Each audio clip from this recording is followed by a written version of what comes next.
Greetings, everyone. The message in this video is you don't know your power until you test it. You don't know your strength until you have lived through certain experiences. So I'm going to share a story with you today. And when I think back on it, all I can say is, I'm so grateful. I feel so blessed. I would wake up at 3:30 or 4 o'clock in the morning to leave my home by 4:30. And every morning I would get up with Thanksgiving, to say, oh my gosh, there is a place, there is an address that I'm heading to. And what I do at that address is going to allow me to take care of myself and my family. And no matter how cold it is, and I go outside and that cold here hits me in the face, I always say to myself, I'm so thankful that I'm alive. And it's that kind of mindset or spirit that we have to hold on to keep us on the straight and narrow, to keep us focused on that thing that we want to achieve in our life. Now I'm going to share a story. One morning, it's pitch black outside and I had to walk 15 minutes to get to my go bus.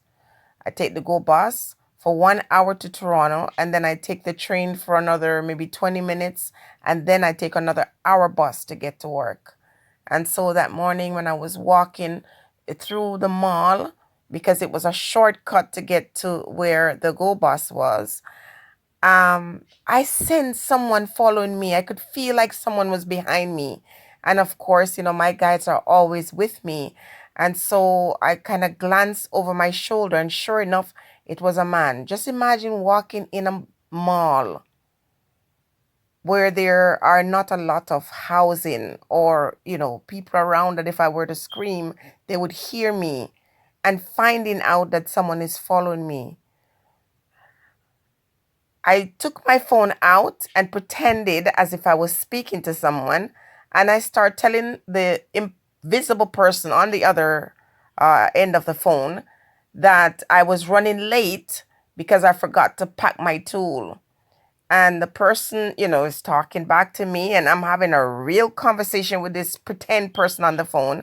And I was saying to the person, don't worry, I know it's early, but that's why I pack my stuff. And I always make sure I keep my finger on the trigger. Of course, this man made a U-turn. It's like you could hear the wind from his back. He was literally following me. Now, the morning before that, he was jogging and he stumbled upon me for the first time. And so he came back the next day. Now, there were times when I was doing this, and of course, when I'm walking through this space and I speak, my voice would echo. And sometimes I would call out to the heavens and say, I don't want to do this. I don't want to do this. This is not safe. It's not fair. I did have my moments when I would just call out to, the heavens and say, you got to help me here. This is difficult and I don't want to do this.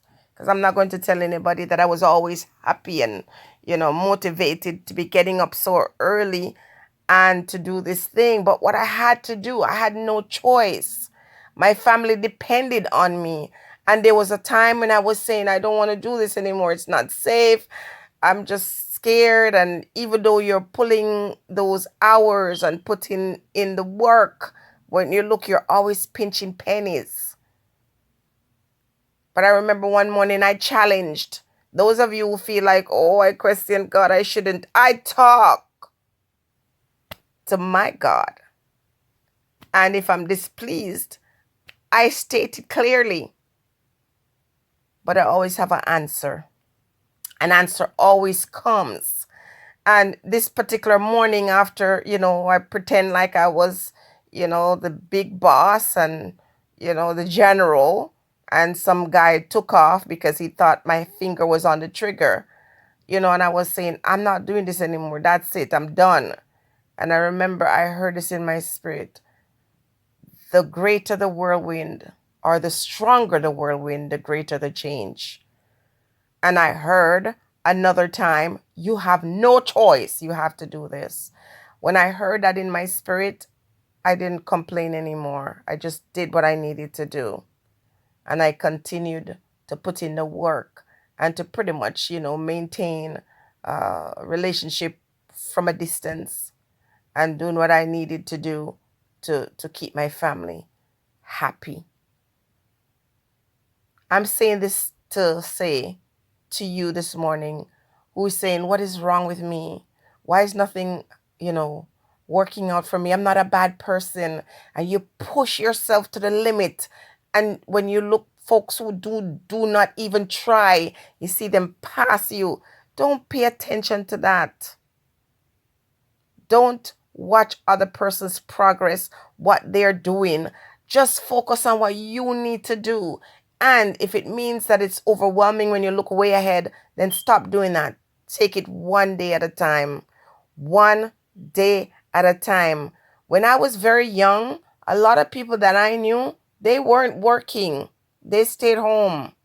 And I was there pushing and trying to kick down doors that would otherwise be closed.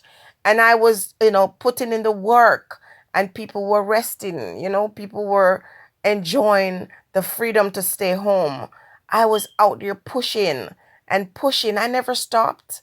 And I never envied any of these ones. I always felt happy for them, always encouraged them in their station, even as I tried to sort of forage a path for myself.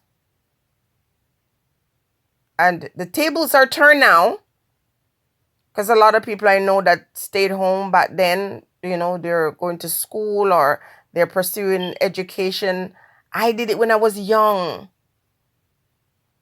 I never stopped. I kept pushing when I was young. And I'm older now because guess what? The universe knows what is up ahead. So I had to make use of my youth. And sometimes it feel like it was for nothing, to be honest with you. But as I'm, getting older and wiser and filled with so much experience, I understood why I had to do it then, because the strength I had then, I don't have that strength now. Maybe mentally I'm stronger, but physically I'm not. And so I put in the work and I'm reaping the benefits now. I am reaping the benefits. I'm going to say to you also that while you're doing for yourself, find a way to make sure that you bless someone else. And it doesn't have to be family. It doesn't have to be friends. It could be a complete stranger. You just walk up into a space where people are going through a hard time in their life. Remember the hardships in your life and play it forward. So that's what I do. Whatever I've benefited from in the past, any kindness that anyone have shown to me, I return it in that, not necessarily to the person, but in that space. So for example, my biggest passion is shelters. If you're a homeless person or you're a youth or whatever, I'm very passionate about that because I know what it feels like to live in a space where I didn't know what was going to happen the next day. I didn't know where I was going to live. I didn't know what was going to happen. I didn't know when I was going to eat. I know what that's like. And so for me, I'm very compassionate towards folks who go through these things. But these days, I don't let them pick me. I pick them. I pick the areas where I want to contribute to, or, the people that I want to bless. And, there's so much more to achieve in life, so much more blessings wait to unfold in your life and in my life. We just don't see it yet. So I ask you to be patient. And to while you're patient, you're not just laying on your back or you're not just there, fantasizing. You're taking the steps towards making it happen. And if you put in the work, the benefit must come, even if it takes forever, though it seems impossible, even though you feel like you want to give up. Don't give up. Don't give up. I know what it feels like to want to just say, forget it. Just keep pushing. Just keep, put your goals in front of you and just declare what you want to see happen in your life. And eventually it will come to pass. Stay blessed, everybody.